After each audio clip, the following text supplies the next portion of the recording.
It's finally October. Summer's just fading fast from our rearview mirror, and I've had to put away my bat and cleats for the year. But today, 12 teams are here to duke it out for the right to get a picture with this peculiar-looking piece of metal. Rob Manfred doesn't deserve to have his job title associated with the pinnacle of team baseball awards, if he's going to be calling it that. You might be wondering what a heterochromatic jackal floof is doing in front of the microphone for this episode of Equals Peach's eternally bitter ramblings. Well, a certain Black Arms-infused creature took the mic to call the Stanley Cup playoff prediction video this year, so I thought it right to take it over in kind for baseball. It's win-win for me. Not to mention Shadow's probably too damn embarrassed that his damn Yankees missed the bracket altogether this time around. Keep rubbing it in, you normie. While my beloved Los Angeles Dodgers are comfortably slotted in the postseason, like always. So, before I get the predictions off and running, I can already tell you the clear-cut winner of next year's postseason, Shohei Ohtani. The Dodgers will have kidnapped him and brought him to Los Angeles proper, Yankees, no bitch. thanks to crimes against otherworldly talents by the ever-popular Artie Moreno. They certainly have the money to pull that shit off. But Showtime is just one half of the picture. It's only gonna leave his center field counterpart in Mike Trout to rot. I would start a GoFundMe page to force Anaheim to trade my but the Mets will probably acquire him for scrap metal in December for their dirty retool job. Trouty boy's prime might be over. I think he's earned a chance to chase a ring under an owner who cares. Watching him waste away in not Los Angeles, while not even winning a goddamn playoff game in the process, has made me sick.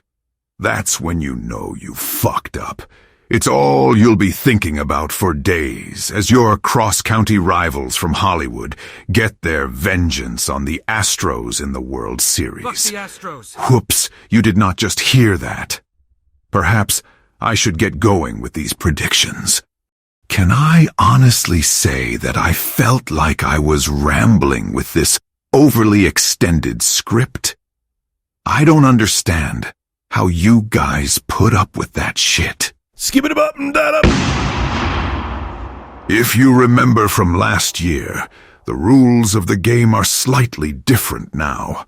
Only the top 2 division winners in each conference get a bye into the division series, so everyone else gets to beat each other up in the best of 3 wildcard round.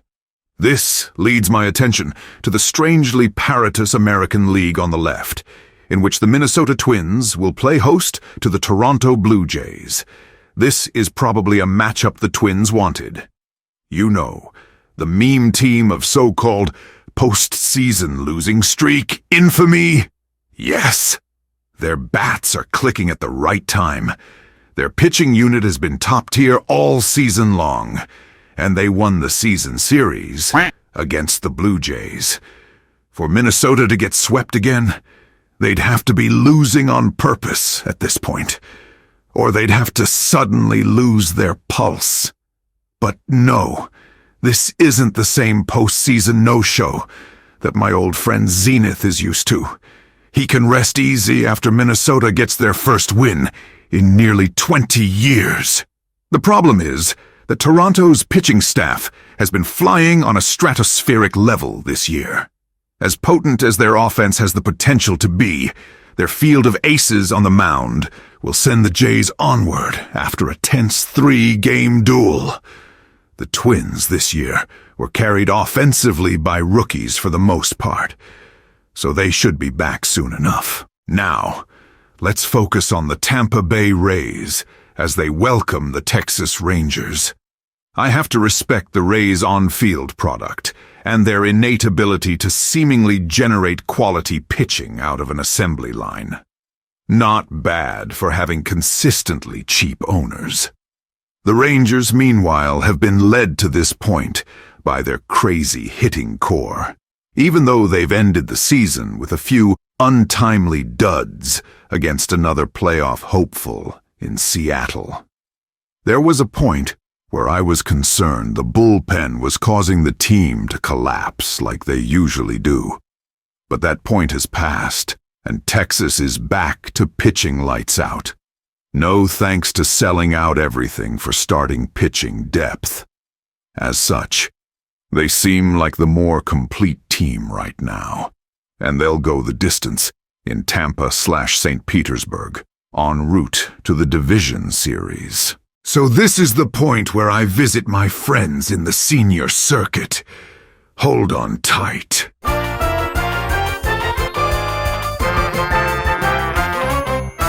The Milwaukee Brewers match up in the wild card round with the Arizona Diamondbacks.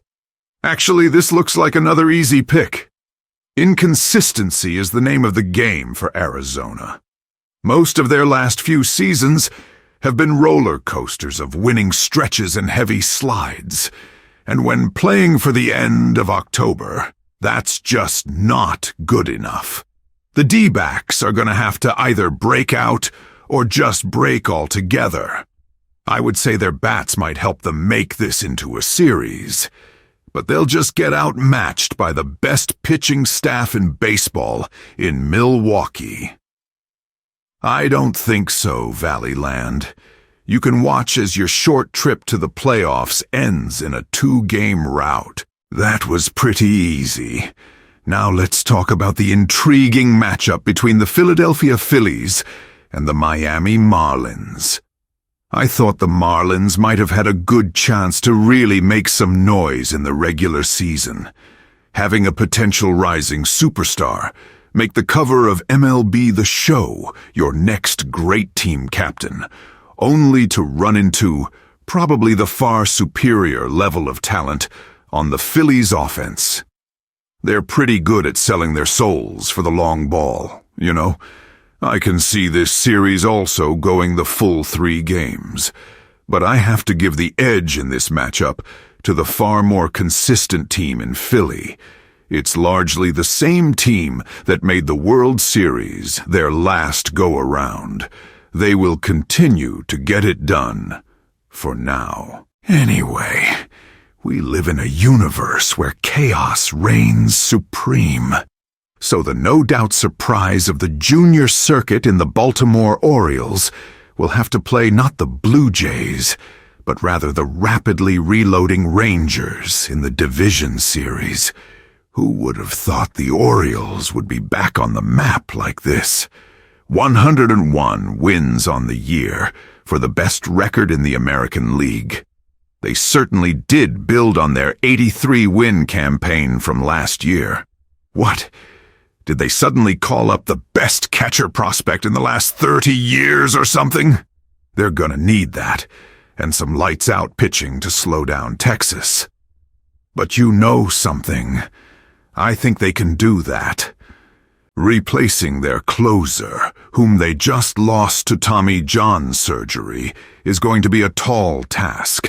But the rest of Baltimore's pitching staff should be able to carry the Orange Birds to the championship series in 4 games. They are looking like the definition of a complete team. Meanwhile, the dynastic Houston Astros get matched up with the Blue Jays, no thanks to the chaotic nature of playoff brackets nowadays. I find it interesting that the Astros just won their 6th AL West title in the last 7 years. But this time, it came all the way down to this past Sunday. Has Houston lost a step? Can they compete with the filthy stuff Toronto has on the mound? The short answer is that the Stros still have one of the most potent lineups in all of baseball. That's going to be a big ticket towards them, convincingly punching their ticket to their 7th ALCS appearance in as many seasons.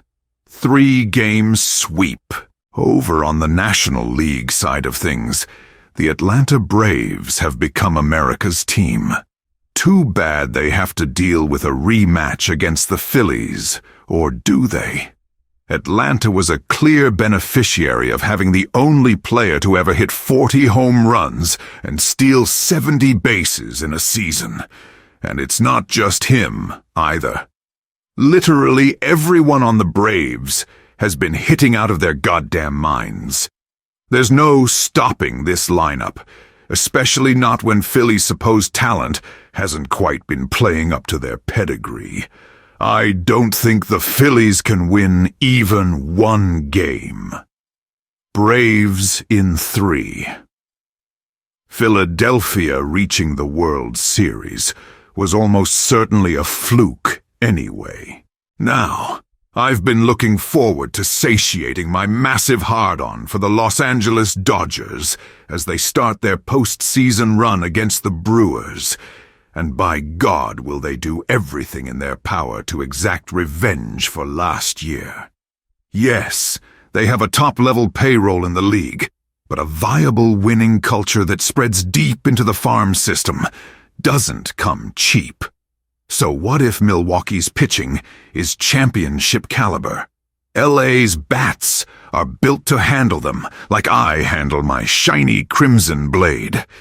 This round might go the full 5 games, but for my Dodgers, it's truly World Series or bust, and it's probably the only favorable matchup they'll get at this point. We enter Championship Sunday with the Orioles and the Astros in the ALCS.